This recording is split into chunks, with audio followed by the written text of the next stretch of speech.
In 490 BC, a terrifying sight unfolded on the shores of Attica. The largest army the world had ever seen. A vast Persian force landed at Marathon, poised to crush the fledgling democracy of Athens. This wasn't just about land or resources. It was about an idea, a way of life that was barely a generation old. Outnumbered by what felt like an impossible margin, more than 2:1, the Greeks knew they had just one shot. One desperate, high-stakes chance to save their independent city-states, their precious freedom, and perhaps most profoundly, the very seeds of what we now cherish as Western civilization. They weren't going to win with sheer numbers. That was never an option. Instead, they won with a crazy, almost suicidal, high-risk idea that completely flipped the rules of ancient warfare on their head. So, how did this patchwork team of citizen soldiers, farmers, and craftsmen in bronze manage to smash the mighty Persian superpower in a single morning? What began as a desperate gamble would soon become legend. The battle that changed history. Let's rewind a bit. The Ionian Revolt a few years prior had been a spectacular flop. Those Greek cities on the coast of Asia Minor, chafing under Persian rule, had dared to rise up, and Athens and Eretria had foolishly sent a handful of ships to help their Ionian cousins stick it to Persia. Emperor Darius I, the absolute ruler of a vast empire stretching from India to Egypt, was definitely not the forgive and forget type. He was a man who remembered slights, and he vowed to remember the Athenians for their insolence. By 491 BC, Persian heralds, those ominous messengers, were already making their rounds, demanding earth and water, the traditional chilling symbols of submission from every island and city-state in the Ion. Most understandably complied. Who wouldn't faced with such overwhelming power? But not Athens and certainly not Sparta. Those proud cities famously threw the envoys into pits and wells, a defiant act that made war not just likely, but an absolute guarantee. By midsummer 490 BC, the promise of war became a terrifying reality. 600 tris, sleek, fast Persian battleships powered by hundreds of oarsmen, many of them Phoenicians, Egyptians, and even subject Greeks, fired roughly 25,000 infantry and cavalry across the shimmering Aegean Sea. Among them was Hippias, the former tyrant of Athens, a bitter exile who rode along as a guide, whispering promises to the Persians that they'd be welcomed as liberators by a grateful populace. The fleet, an unstoppable tide, swept down the coast, resubjugating islands that had dared to waver in their loyalty. After a quick, brutal siege, they burnt Eretria, Athens' ally, to the ground. That destruction served as a chilling, smoky warning. Athens was next on their shopping list, a prize ripe for the taking.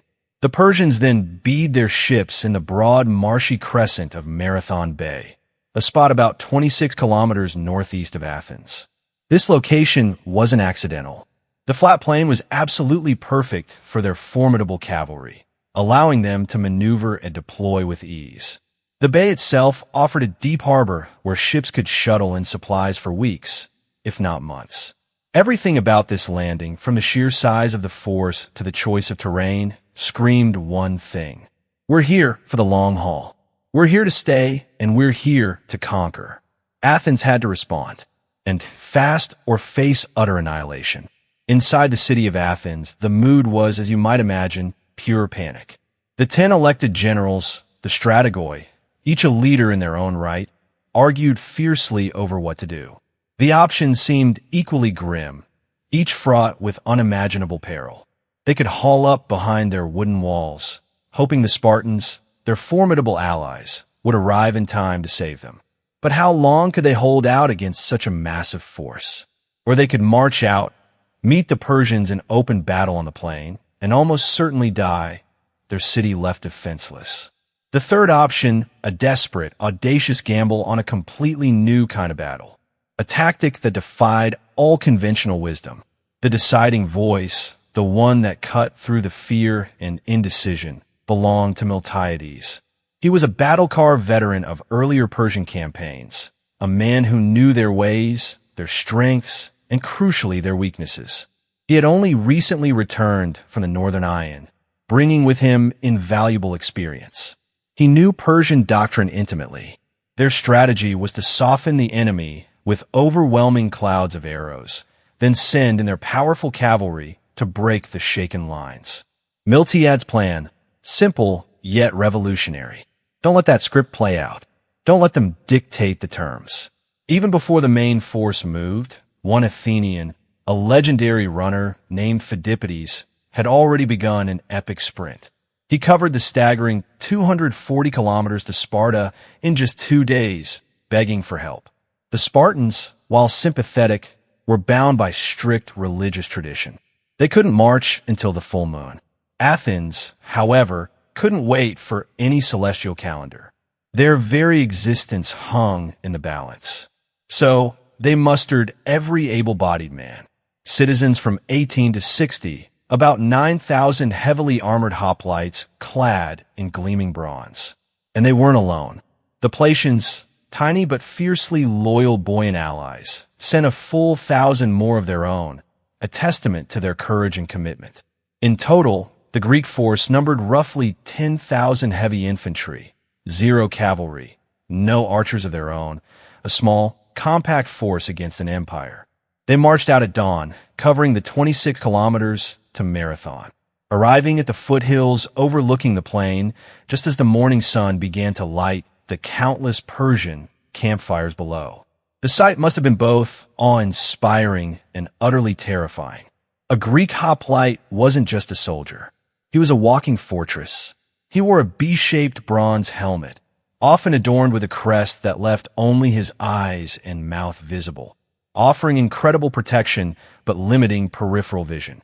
Strapped to his left arm was a massive 30-pound shield, the hoplum, from which the hoplite got his name. This wasn't just any shield. It was a dish-shaped masterpiece of wood and bronze, 3 feet wide, designed not just for individual defense, but as part of a collective wall. His torso was protected by a cuirass either of layered linen lanurax or solid bronze molded to his form. Greaves covered his shins, and in his hands he wielded a 2.5 meter long spear perfect for thrusting, backed up by a shorter iron sword for close quarters mayhem. The key to the hoplite wasn't just his individual kit, but how he fought. Shoulder to shoulder, shield overlapping his neighbors, forming an almost impenetrable, bristling porcupine wall that could punch forward like a human sledgehammer. This was the phalanx, a formation built on unity, discipline, and sheer physical force. Now, let's contrast that with the Persian infantry, particularly the sparabera or shield bearers who formed the front line. They carried large rectangular wicker shields which were light and good for deflecting arrows, but offered little resistance against a bronze-tipped spear thrust.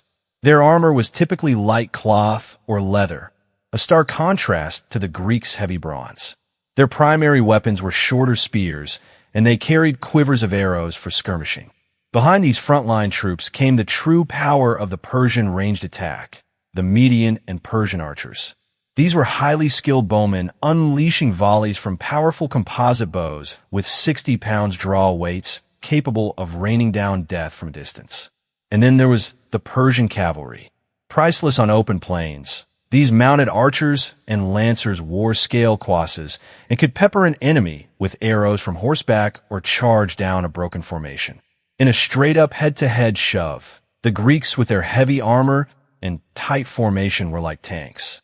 The Persians with their mobility and ranged weapons were more like jeeps with machine guns. The problem, as Miltiades knew all too well, was that those jeeps could shoot you full of holes long before your tanks ever got close enough to engage. For 8 long, agonizing days, the two armies eyeballed each other across 4 kilometers of flat grass on the plain of Marathon. The Greeks held the high ground, positioned on the slopes overlooking the plain, a defensive advantage that prevented the Persian cavalry from easily outflanking them. The Persians, meanwhile, camped comfortably near the beach, their supply lines secure, their fleet ever present. Neither side rushed into battle. It was a tense, silent standoff, a war of nerves. Miltiades, the Athenian general, was playing a dangerous waiting game. He was keenly aware of the devastating power of the Persian cavalry, and he absolutely refused to risk battle while they were a threat. Some historical sources even suggest that the Persian horses might have been embarked back on his ships for a period, perhaps to be watered elsewhere or to be moved for a flanking maneuver around Cape Sun Union. This potential absence was a critical factor in Miltiades' calculations.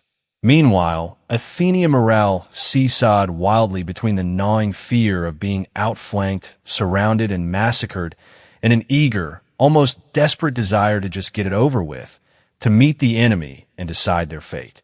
Inside the opulent Persian command tent, Datis the Mede and Artaphernes, the Persian noble, commanders of this vast invasion force, made a crucial fatal assumption.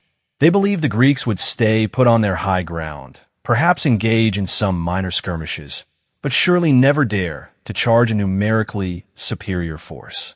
Such a move would be madness by their strategic understanding. Their cunning plan was to exploit this perceived Greek timidity. They intended to load a significant portion of their cavalry back onto the ships, sail them around Cape Sun Union, the southern tip of Attica, and then plop them directly into Athens' undefended harbor. While the main Greek infantry was stuck at Marathon, anticipating a direct attack, the cavalry would seize the city from behind. It was a classic misdirection, a brilliant strategic move designed to bypass the Greek defenses. What they never ever imagined was that the Greeks, against all military logic, would abandon their advantageous high ground and sprint downhill first, preempting their entire scheme. That hubris, that underestimation of Greek audacity would cost them dearly. Then came the ninth dawn. As the first rays of light touched the plain, scouts, their faces grim, reported something peculiar to Miltiades and the other generals. Fewer campfires flickering in the Persian encampment, and more significantly fewer 9 horses. The Persian cavalry, that terrifying arm of their force, appeared to be gone, or at least significantly reduced. This was the moment Miltiades had been waiting for, the window of opportunity he'd gambled everything on. He quickly convened the generals. If we wait, he argued, his voice urgent, they will outflank us, sail to Athens, and we will be caught between 2 forces. If we charge now, we fight on our terms, not theirs. His gamble was truly astonishing. A stroke of tactical genius that flew in the face of centuries of military tradition.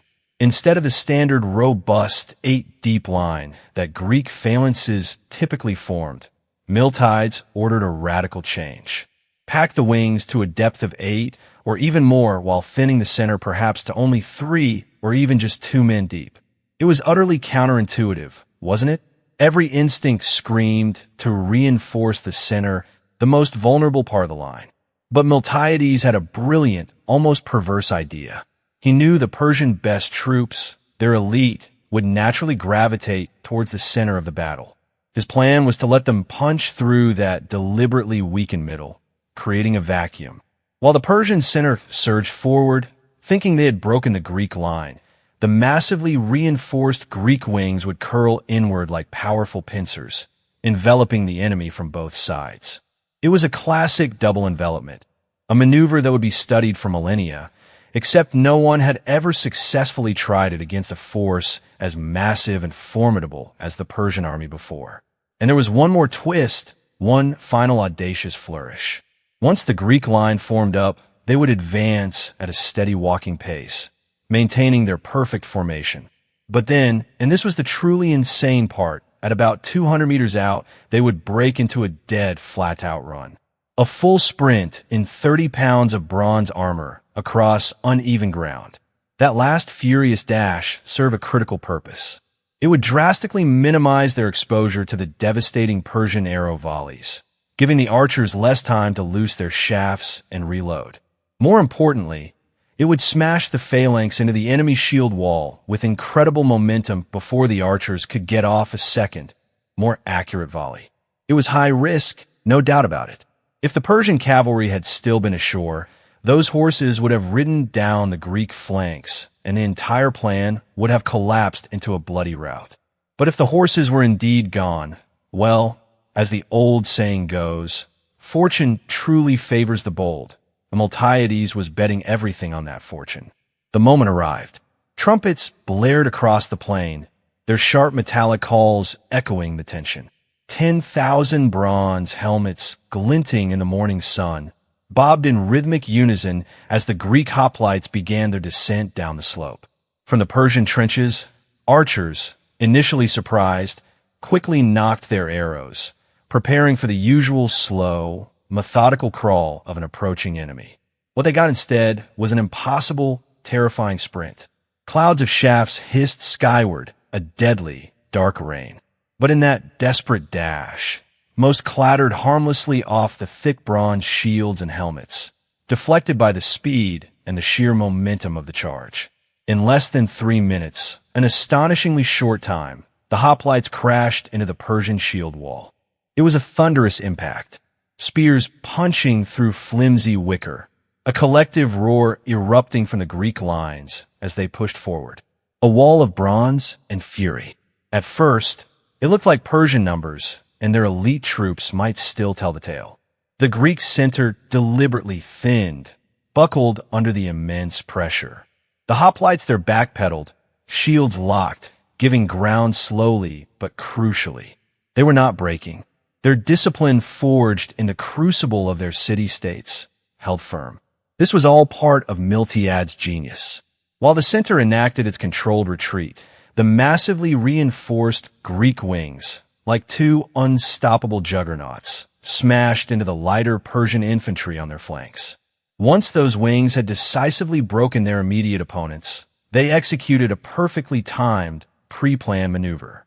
They pivoted inward, turning from the flanks to slam into the sides and rear of the now exposed Persian center. Picture it like a monstrous nutcracker.